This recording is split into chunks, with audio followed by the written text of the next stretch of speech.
Great. You're now ready to insert your SIM card. Before we begin, to get the full benefits of your Spacetalk Loop, you will need to have an active physical SIM. Are you ready?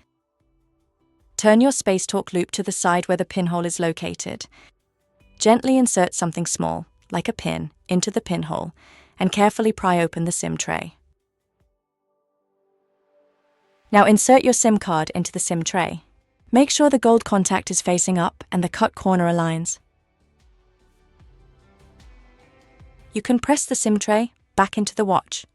Lastly, double-check that the SIM cover is flush with the side of the watch. Well done. You've just inserted your SIM and you are now ready to start pairing your watch. Next, you should check out the How to Pair video. This shows how to connect the Spacetalk watch to your app. For more help, visit spacetalk.co/support.